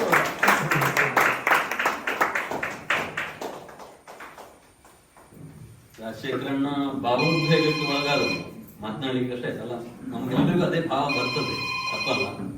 ಅಂತಹ ಒಂದು ಸೇವಾ ಮನೋಭಾವ ನಮ್ಮಲ್ಲಿರುವುದು ಅಂದರೆ ಅದು ನಿಜಕ್ಕೂ ನಮಗೆ ಹೆಮ್ಮೆ ಇದೆ ನಿಮ್ಮ ಮೇಲೆ. ನಮ್ಮ ಮಂಡಲಕ್ಕೆ ಮಾತ್ರ ಅಲ್ಲ, ಇಡೀ ಗೋಕರ್ಣ ಮಂಡಲಕ್ಕೆ ನೀವು ನಮಗೆ ಹೆಮ್ಮೆ. ಇದು ಈಗ 1 ವರ್ಷ ಆಯ್ತು ಅಂತ ಹೇಳಿದ್ರೆ ನೀವು, ಇದು ಜೀವನ ಪರ್ಯಂತ ಈ ಯಶಸ್ಸು, ಈ ಸಾಧನೆ ಮುಂದುವರಿಬೇಕು ಅಂತ ನಾವೆಲ್ಲ ಸೇರಿ ನಮ್ಮನ್ನ ಪ್ರೀತಿಯಿಂದ ಗೌರವಿಸಿದ್ದೇವೆ. ಇದು ಕೇವಲ ಒಂದು ಸನ್ಮಾನ ಅಲ್ಲ, ಹೃದಯ ತುಂಬಿದ ಮಾತುಗಳೊಂದಿಗೆ ನಾವೆಲ್ಲ ಸೇರಿ ಈ ಗೌರವವನ್ನು ಕೊಟ್ಟಿದ್ದೇವೆ. ನಾವು ಸಪೋಸ್ ಉಡುಪಿಯಲ್ಲಿದ್ದರೆ ನಾನು ನಿಮ್ಮ ಮನೆಗೆ ಒಂದು ಹಾಲು ಖರೀದಿಸಿದ್ದೆ, ಇದು ದೂರ ಆಯಿತು ನನಗೆ. ನಿಮ್ಮ ವ್ಯವಸ್ಥೆಯನ್ನು ವಿಸ್ತರಿಸಿದ್ರೆ ನಾವು ನಿಮಗೆ ಮತ್ತಷ್ಟು ಬೆಂಬಲ ಕೊಡ್ತೇವೆ ಅಂತ ಹೇಳ್ತಾ, ಇಡೀ ನಮ್ಮ ಸಮಾಜ ಅವರಿಗೆ ಬೆಂಬಲ ಕೊಡಬೇಕು, ಅವರನ್ನು ಪ್ರೋತ್ಸಾಹಿಸಬೇಕು, 4 ಜನರಿಗೆ ಆ ವಿಷಯವನ್ನ ಇಲ್ಲಿ ಉಡುಪಿಯಲ್ಲಿ ಪಸರಿಸಬೇಕು ಅಂತ ವಿನಂತಿ ಮಾಡಿಕೊಳ್ತಾ ಇದ್ದೇನೆ. ಈ ಸಂದರ್ಭದಲ್ಲಿ ಅವರಿಗೆ ಮತ್ತೊಮ್ಮೆ ಅಭಿನಂದನೆಗಳು ಮಾತಾಡಿದ್ರಿ, ಆದ್ರೆ ಗವಿ ಉತ್ಪನ್ನಗಳ ಬಗ್ಗೆ ನೀವು ಮಾತಾಡಲಿಲ್ಲ. ಅದ್ರ ಬಗ್ಗೆ ನನಗೆ ಸ್ವಲ್ಪ ಸಂಶಯ. ಅದು ಇನ್ನು ಶುರು ಆಗಲಿ, ಪೈಪ್ಲೈನ್ ಅಲ್ಲಿ ಇದೆ. ಯಾಕಂದ್ರೆ ಈ ಸಂಘದಲ್ಲಿ ಕೂಡ ಈಗ ಗತಿವಿಧಿಗಳು ಪ್ರಾರಂಭ ಮಾಡಿದೆ. ಅಲ್ಲಿ ಗೋಸೇವಾ ಗತಿವಿಧಿ, ನಾನು ಅದರಲ್ಲಿ ಸಂಯೋಜಕ ಮಂಗಳೂರು. ಅದರಲ್ಲಿ ಮಾರ್ಕೆಟಿಂಗ್ ಬಗ್ಗೆ ಹೇಳ್ತಾರೆ, ಈ ಗವಿ ಉತ್ಪನ್ನಗಳ ಮಾರ್ಕೆಟಿಂಗ್. ಕಳ್ಸಲ ನಮ್ಮ ಇವರು ಬಂದಿದ್ರು, ದತ್ತಾತ್ರೇಯ ಕೊಟ್ಟದ್ದು ಹುಬ್ಳಿಗೆ ಬಂದರು. ಈ ಪಂಚಗವ್ಯ ಘೃತದಿಂದ ಇದು ಅದಕ್ಕೆ ಗೋಮೂತ್ರ ಸೇರಿಸಿ ಯಾವ ರೀತಿ ಪಂಚಗವ್ಯ ತಯಾರು ಮಾಡಬಹುದು, ಆ ರೀತಿಯ ಎಷ್ಟು ಮಾರ್ಕೆಟಿಂಗ್ ಆಪರ್ಚುನಿಟಿ ಇದೆ ಅಂತ ಹೇಳಿ ನಿಮ್ಗೆ ಖಂಡಿತ ಅದು ತುಂಬ ಸದ್ಯ ಅವರು ಅನೇಕ ಕೆಲಸ ಮಾಡ್ತಾ ಇದ್ದಾರೆ. ಎಲ್ಲರೂ ನಿಧಾನವಾಗಿ ಆಗಬೇಕು. ದೇವರು ಒಳ್ಳೇದು ಮಾಡಲಿ. ಅವರ ಉತ್ಸಾಹ ಬರ್ತದೆ. ಅದೇ